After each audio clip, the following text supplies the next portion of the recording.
বিয়ে কিংবা বিবাহ যে নামেই ডাকুক না কেন, এটি হচ্ছে সুখানুভূতি সম্পন্ন, আনন্দ উল্লাস সম্মিলিত একটি ভিন্নধর্মী আয়োজনের নাম।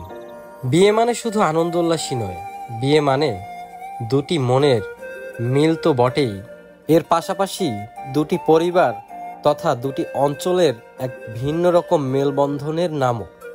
আবার কখনো কখনো বিয়ে মানে তো একটি সৃষ্টি সুখের উল্লাসে মেতে ওঠা পূর্ণতার গল্পের উপসংহারও বটে।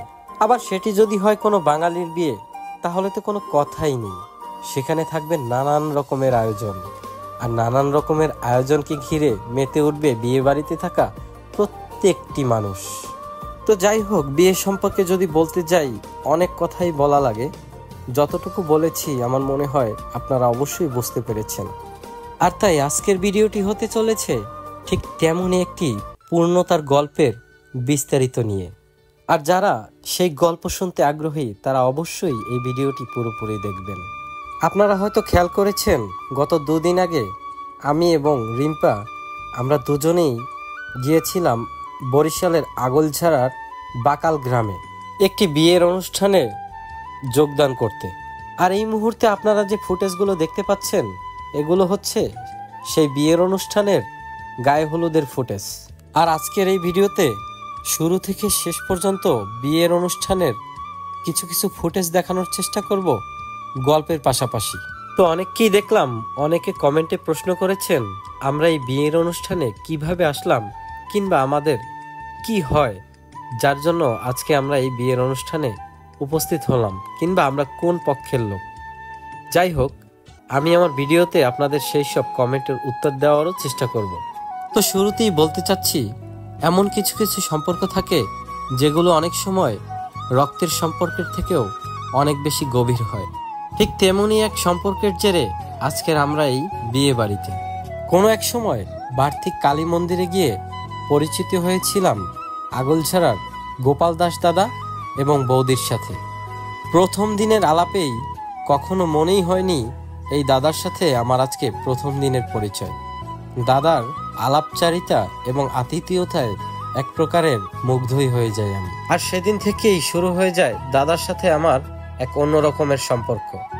প্রায়শই কথা হতো দুজনার মধ্যে, প্রায়শই আমরা খোঁজ খবর নিতাম একজন আরেকজনের পরিবারের। আর তারই জের ধরে আজকে উপস্থিত হয়েছি দাদার বোনের বিয়ের অনুষ্ঠানে। আপনাদের হয়তো বুঝতে বাকি নেই যে দাদার সাথে আমাদের সম্পর্কটা আসলে কি। আসলে ভালোবাসা এমন একটা জিনিস, ভালোবাসা মানে না কোনো বাধা কিংবা দূরত্ব। সকল বাধা এবং দূরত্বকে উপেক্ষা করে ভালোবাসা তার জায়গায় পৌঁছবেই, শুধুমাত্র যদি ভালোবাসার জোর থাকে তবেই।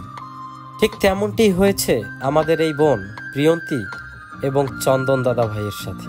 বরিশালের আগলঝাড়ার মেয়ে প্রিয়ন্তী দাস, আর সেই সুদূর চট্টগ্রামের সীতাকুণ্ডর ছেলে চন্দন দাস। ভালোবাসাবাসিটা হয়তোবা শুরুই হয়েছিল আপনি আজকে যে মাধ্যমে এই ভিডিওটি দেখছেন সেই মাধ্যমের কল্যাণে। তার মানে হচ্ছে ফেসবুকের মাধ্যমেই দীর্ঘ প্রণয়, আর সেই প্রণয়ের প্রণতি দিবসই আজ। তো যাই হোক, রীতিমতো গায়ে হলুদের অনুষ্ঠান শেষ পর্যায়ে আমরা খাওয়া দাওয়া করে নিলাম। খাওয়া দাওয়া করে নিয়ে আমরা চলে এলাম আমাদের বাসায়। পরবর্তী দিনের অনুষ্ঠানটি শুরু এখানটা থেকেই, কেননা আমরা আসতে একটু দেরি করে ফেলেছিলাম। আর যার জন্য এসেই দেখি বর অলরেডি চলে এসেছে। যদিও আমাদের আসার কথা ছিল বর আসার আগেই, কিন্তু কাজের চাপে আমরা পৌঁছতে পারলাম না সঠিক সময়।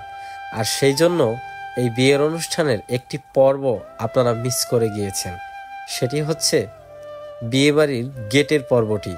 আর এই পর্বটি থাকে সবচেয়ে চমৎকার একটি পর্ব। তো যাই হোক, আমার কাছে যে ফুটেজগুলো রয়েছে সেইগুলো দিয়েই আমি আমার কাজ সেরে নিচ্ছি। তো যাই হোক, দেখতেই পাচ্ছেন প্রচণ্ড পরিমাণের গরম ছিল ওই দিন, আর অনেক বেশি মানুষ ছিল এই বাড়িতে। আর এই বাড়িতে এসে এত এত এত এত মানুষের সাথে দেখা হয়েছে, সবার ব্যবহার আলাপচারিতায় আমি রীতিমতো মুগ্ধ। আপনারা অনেকেই এসে বলেছেন আপনাদের ভিডিও দেখি দাদা দিদি, আপনাদের অনেক ভালো লাগে। আসলে কি জানেন, আপনাদের মুখে এই কথাগুলো শুনতেও না আমাদের অনেক ভালো লাগে।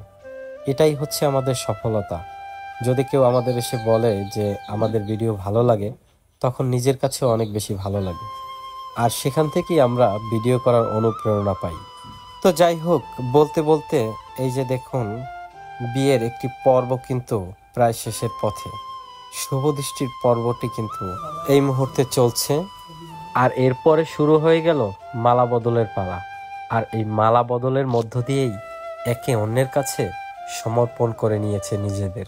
শুভ দৃষ্টি আর মালা বদল শেষে বরকনে দুজনকেই নিয়ে আসা হয়েছে বিয়ের আসরে, আর পুরোহিত মশাই একে অন্যের হাতের উপরে রেখে সংকল্পের কাজটি সেরে নিচ্ছে।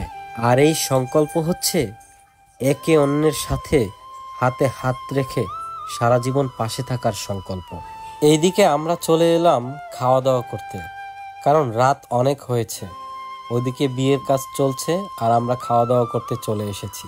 বিয়ে বাড়ির খাবারের মেনুতে আজকে ছিল পোলাও, বেগুনি, মুরগির রোস্ট, ডাল, মাছ, খাসির মাংস, মুরগির ঝাল মাংস, দই, মিষ্টি, কোল্ড ড্রিঙ্কস ইত্যাদি।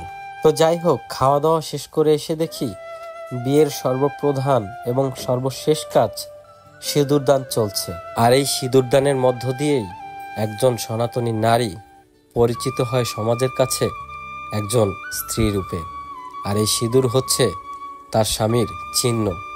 কেউ কেউ এই সিঁদুরকে সবচেয়ে বড় অলংকারও বলে থাকে। তো যাই হোক, আমরা আজকে ভিডিওর সর্বশেষ প্রান্তে চলে এসেছি। এতক্ষণ ধরে যারা ভিডিওটি দেখেছেন তাদেরকে অসংখ্য ধন্যবাদ, এবং পাশাপাশি সবার কাছে এই নব দম্পতির জন্য অনেক বেশি আশীর্বাদ কামনা করছি। তাদের দাম্পত্য জীবন যেন অনেক বেশি সুখময় হয়, সেই আশীর্বাদ করবেন সবাই। সবাই ভালো থাকবেন, সুস্থ থাকবেন। দেখা হবে নতুন কোনো ভিডিওর সাথে। সেই পর্যন্ত টাটা।